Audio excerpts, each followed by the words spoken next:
Tsitsi Tavengwa ndinomugari muMbare. Chiri kuitika pano ava vanhu vemikando, ndinoitisa mukando, ndiri facilitator anoitisa mukando wemari zvese negrosari. Takatanga navo kuvadzidzisa kufusha mari, vagona kufusha mari ndobva tavadzidzisazve kuti vachiita zviri zvekuti vaite mukando wegrosari wekuti vanopota vachikanda mari dzamuri kuona dzatenga zvimwe haisi mari hombe, $5 pashombe, asi $5 iyo inokweretwa ichidzoka yabereka after every 2 weeks. Vachichengeta mari dzavo, vachikwereta, vachitenga zvinhu. Saka zviri papo vanga vachienda vachinobhadhara kwavaibhadhara zvinhu zvavo, vachibhadhara nezuro vakatosheyana mari, madzimai vakasheyana mari dzavo. Saka nhasi vari kusheyana grosari ravo kuti vakuda kuenda kudzimba dzavo, vamwe vari kuenda kumusha vavanawo kunopa mhuri dzavo. Zvasimudzira mhuri dzakawanda muMbare, havasirivo vega. Iri rinonzi peaceful group iri, asi nhasi muMbare kune magrupu akatowanda ari kusheya, andinomonita ini nemongu anonzi Dorothy Mushaya Ndebvu. kuYWCA kunotori nevamwe vakasheya mari nezuro, nhasi vainaosheya grosari. Koya muna Yema kune vamwe vanonzi vegrupu repassion vari kusheya grosari zvakare. Tine magrupu akawanda. Angaite magrupu mangana hatinawo tese muMbare muno, inini naDorothy ndofunga magrupu edu anosvika ku17. Anosvika ku17 magrupu. Takatrainwa neCatholic Relief Services ndeyakatidzidzisa mukando. Mikando yakasiyana siyana inoitiswa, asi uyu uri kunyanyodiwa nevanhu vemuMbare ndo unonzi silk. Silk iyo inoita kuti munhu anonzi anogawana mari the more you save the more you get.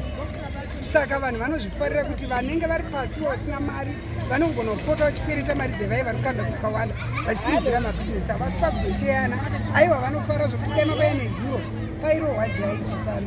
Vakadzi vakafara ndokuti vakaenda nemari dzavo zvechokwadi, zvekuti mumwe anoshamisika. Ndofunga kana varume vavo mari ikaenda nemamwe madzimai yekuti murume kana basa haitambiri mari yakadaro, yekuti munhu ari kutono kana vane vana vekumabhodhingi, vane vana vari kuenda kumabhodhingi vaitotaura kutonobhadhara, vane vana vari kutanga form 1 vakatonobhadhara nenhau yemukando.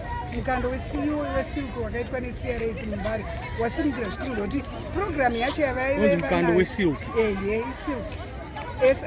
Silk yacho stand for Savings Internal Lending Communities, kutaura kuti anosevha vari vanhu vanozivana vemunharaunda kuti vachisimudzirana kuti mabhizinesi avo asimuke, vachikweretesana sozogovana after 6 months.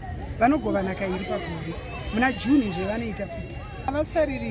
Vasarira zvikuru ndokuti ava sezvavari izvozvi, ava social worker panapo vari kutotaura kuti nezuro vachiburutsa zvavo zvinhanzi vanhu vaiva kuti tipeiwo. Ava zvavo vakatowana kune rimwe gurupu rakasheya last month. Anonyima mari akangozviwana izvo anokupa ega. Ndiri kukudzai ndinawo magrupu ekuti kune mamwe madzimai ekuti aizvitsvagira ega nekuwachira vanhu nekutsvaira, awana mari. Mukadzi akatimba mamusina TV, vana vaingoenda kunoona mevamwe, akangonotenga TV yake neTV stand. Murume akadzobva kubasa akaona mba mane TV kubvira musiwo murume ari kumupa mari yemukando.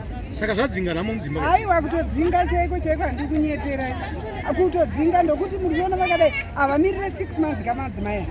Iye apa ndopavazoita 6 months, dzimwe nguva vanoita 3 months. Kwe vamwe kune rimwe rinotogovana after every 5 weeks. Izvozvo vakagovana last week, asi pakati paFebruary vanenge vachitogovana rimwe grosari. Vanotokudzai kuti mumba medu kana varume vedu havachaziva kuti cooking inoita mari, ndokuti inotogogara irimo. Mumwe mukadzi akataura pakati mumba mangu mune 40 mabhodhoro emafuta.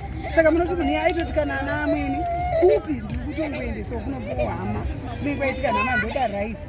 Havana nhamo madzimai avo, ndosaka muri kuona vari kufara nekuti saiva vava nezuro mari dzavo vakajaivha because vakabuda nemari dzavo. Mari dzadzikadzoka zvikavapinda chaizvozvo tichiteedzera nemutemo, vanobuda vaine mari zvokuti mari yavo inenge yakawanda. Vakarova jaivha because vanogovana, munhu wese uwana interest yosara imwe kubva vagovana futi.